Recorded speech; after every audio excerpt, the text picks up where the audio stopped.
Yes. Welcome back to the channel. If you're new here, make sure you like, share, and subscribe. Let's get straight into it. So in this video, we're basically going to cover the latest news in boxing over the last couple of days. Just some things that I wanted to share my opinions on, give my thoughts on. Starting with Ryan Garcia taking on Mario Barrios for the WBC welterweight title. I'm reading here off the BBC. It says, Ryan Garcia will challenge WBC welterweight champion and fellow American Mario Barrios at the T-Mobile Arena in Las Vegas on the 21st of February. Former interim lightweight champion Garcia, 27, lost against Rolly Romero in May and has not won since December 2023. Wow. Garcia was given a one-year ban after failing a drugs test in 2024 after beating Devin Haney, but the victory was overturned and the fight deemed a no contest. I will be world champion one day. Garcia said on February 21st, Garcia said, okay. So yeah, now let's get into it. So yeah, Ryan Garcia taking on Mario Barrios. I'm not really that keen on Mario Barrios like that, innit? I'm gonna give my reasons why. Obviously, there's not any slight to him as a boxer, but it's just, I don't like when somebody is a champion, yeah, and you take like certain types of fights. So Mario Barrios, yeah, his last fight at the MGM Grand in Las Vegas, yeah, was against Manny Pacquiao. Manny Pacquiao is 47 or 46, 47, around one of them years of age, yeah? Mario Barrios is 30 years old. Like, you're a WBC welterweight champion. Why are you fighting Manny Pacquiao? Then your next fight is against Ryan Garcia. Like, I don't like that type of stuff. If you're a champion, bro, don't be having them kind of, like, why are you having silly fights, bro? Like, I don't understand that. I get it. Obviously, Manny Pacquiao is a boxing legend. Like, his name obviously is always going to hold weight. And obviously, if he wants to fight, if he's saying he wants to fight, and you're gonna get paid handsomely for basically like what would you even call it, like a sparring match? Like, alright, cool, I understand, but like, yo, you can't be champion and be doing that kind of stuff if you don't have the belts. I think all these kind of fights are cool. If you have a belt, like, you can't be doing that, bro. Just give up your belt, fam. Like, just give it up. Like, it's cool. Like, you've already won it. Like, if you've already won it, like, and you don't want to do the duties of a champion, just give it up, innit? But that's my reasons why I'm not really super keen on Mario Barrios, innit? But obviously, in this upcoming fight with Ryan Garcia, I don't know who I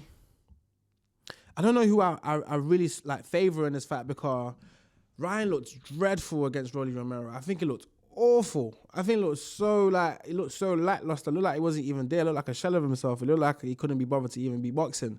Obviously, he had a bit of an episode on the lead up and after the whole Devin Haney fight. Obviously, him getting popped for all types of stuff when he fought Devin Haney. Obviously, he's had a bit of a shaky past couple of years. That's what I want to say, especially in terms of actually pursuing a boxing career. Like, a lot of people have been saying from the start of Ryan Garcia's career that he's more of an influencer than he is a boxer, or he's only where he is because of his social media presence or his social media followers and things like that. Which I understand why people say it, but we can't say that. Ryan does have a bit of talent, bro. Like, let's not lie, bro. Like, he does have a bit of talent. There's a lot of fights where he's shown that he can really do something in it. Like, it's not like he's not like he's dreadful, innit? Like, he might be more of a glitz and glamour type of boxer than an actual boxer that operates at the top level. But like, you can't say like he hasn't got some good wins under his belt.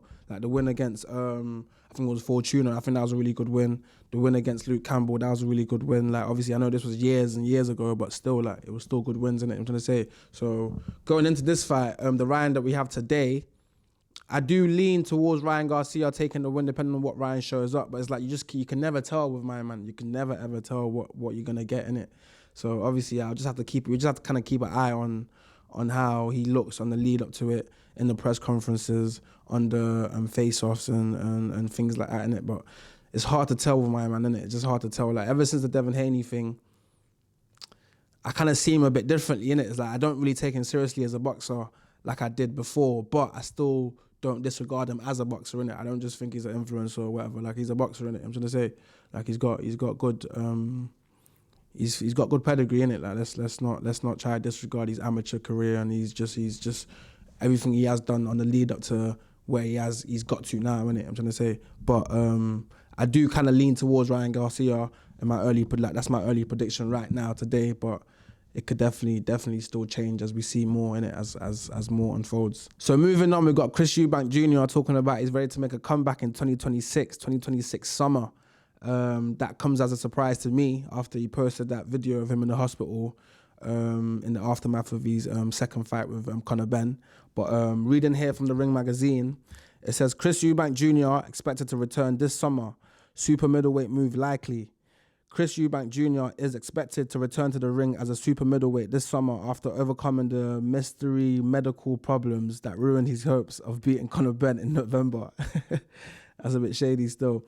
Eubank Jr. was widely outpointed by Benn in their rematch at Tottenham Hotspur and did well to last a distance after periods of extended punishment at the hands of his bitter rival.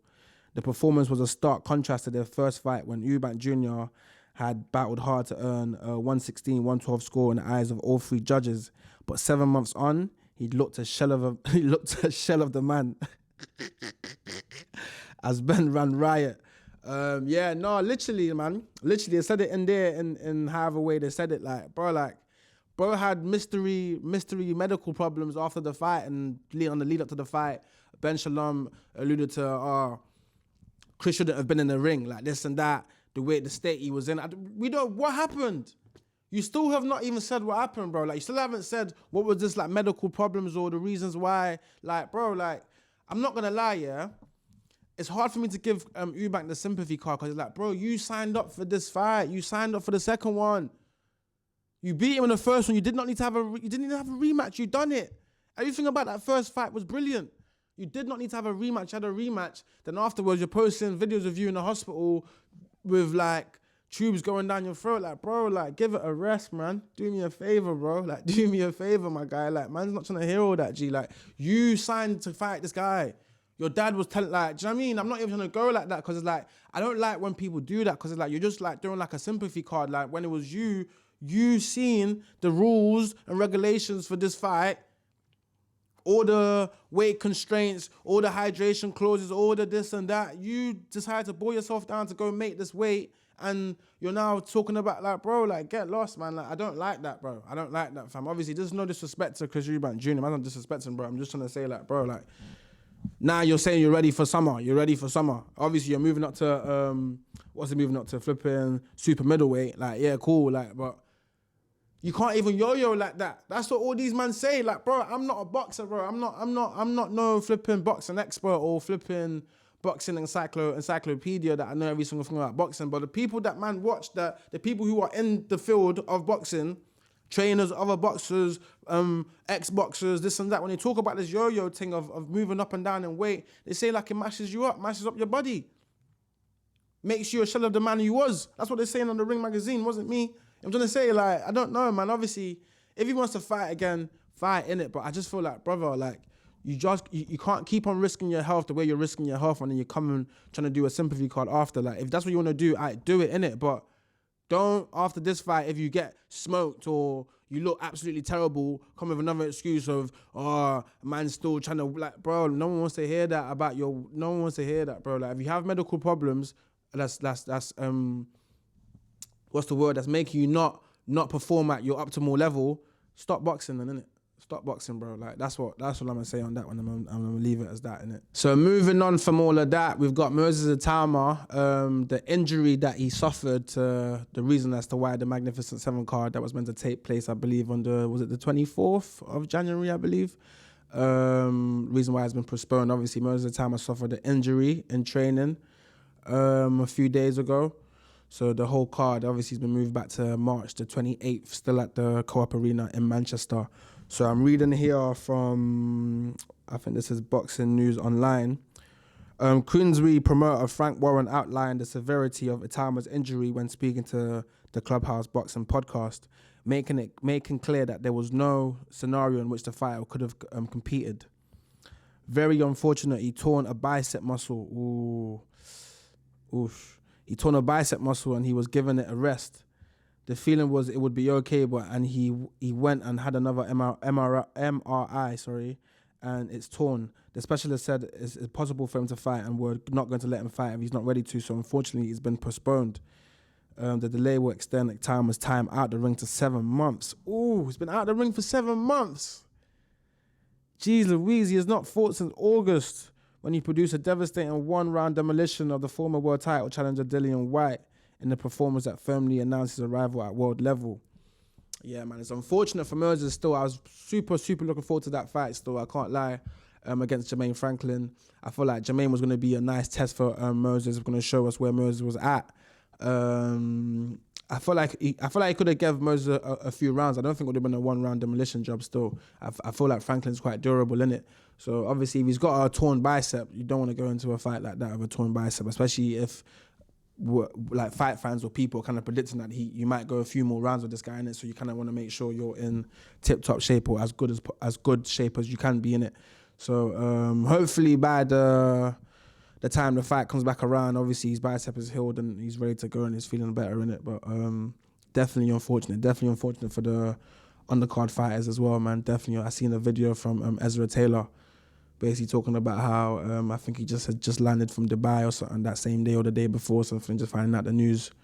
He was literally pulling up to go training and this and that, just finding out the news. I think he said something like 10 racks, 20 racks or something down on like preparation for the fight. Do you know what I mean? So it just goes to show how much like the people on the undercard and how much people put in just to even get to the point where you're ready to even have a fight, and then it just gets pulled just like that, and it's not even your fault. There's nothing you can do. You could have never anticipated it. Do you know what I mean?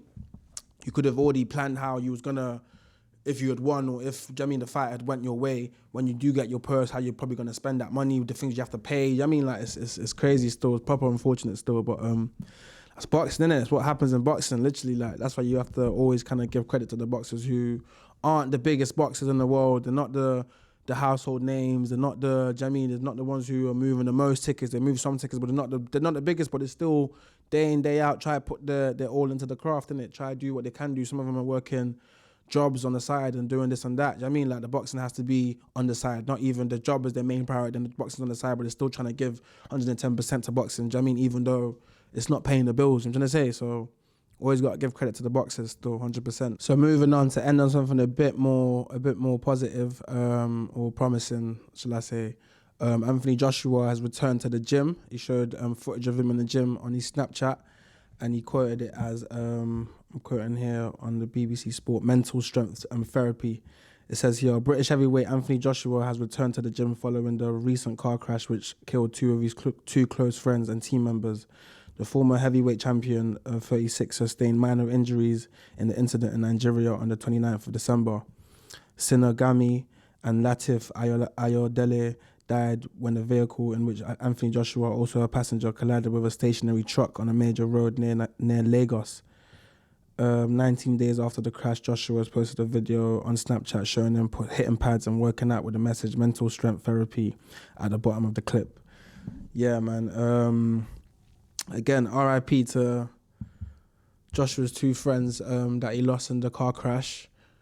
A lot of people who are into like, I don't want to say that, people who go to the gym and like into fitness, they're always like, I don't really go to the gym. I'm not really a gym person, innit? I would love to, but I just can never stick to it.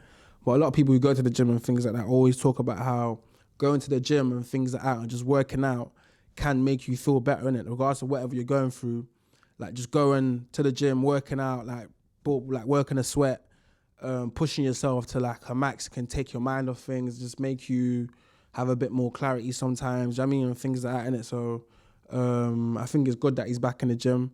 I think even how he's quoted it as mental strength therapy, like it's kind of alluding to what man's even trying to say. Like sometimes, like you trying to work out is kind of like working on yourself at the same time, if that makes sense. It is working on yourself. Like working out is working on yourself, innit? So a lot of mental and physical is linked, if that makes sense. What I'm trying to say, like if your mental is down or your psyche's like how you feeling about yourself is kind of down, sometimes working out or working up a physical sweat or pushing yourself physically can also have a knock-on effect on your mental state as well. It can make you feel better, innit? And vice versa, innit? It's like if you're physically feeling unwell or feeling like weak, if you mentally tell yourself you're strong, that can also trick your body into feeling strong. You know what I mean? Like kind of like a placebo effect, innit?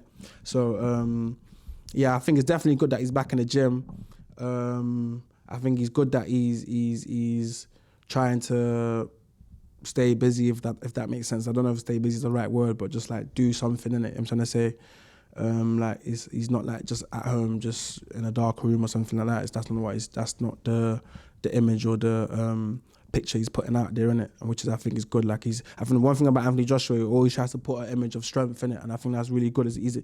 Anthony Joshua, the what he represents, I feel like is a positive thing in man's community, and that's what I genuinely think in it. I think in our culture, it's good to have people that can represent what Anthony Joshua represents in it. I'm gonna say, and even in this time, everything that I've seen of him is been that in it. It's been nothing short of what I'd expect of Anthony Joshua in it. So yeah, obviously all of man's prayers and well wishes with AJ and his family and his loved ones at this time. And I just hope that the grieving process and the whole journey is not too taxing on his mental, innit? But yeah, that's all the news I wanted to touch upon on this video. It's not too much of a long one. There's a few more stuff, but these are just the stuff that I found interesting and wanted to say my little piece on. But yeah, no, if you enjoyed this video, make sure you leave a like, leave a comment, share it, and I'm gonna catch you on the next one. Much love.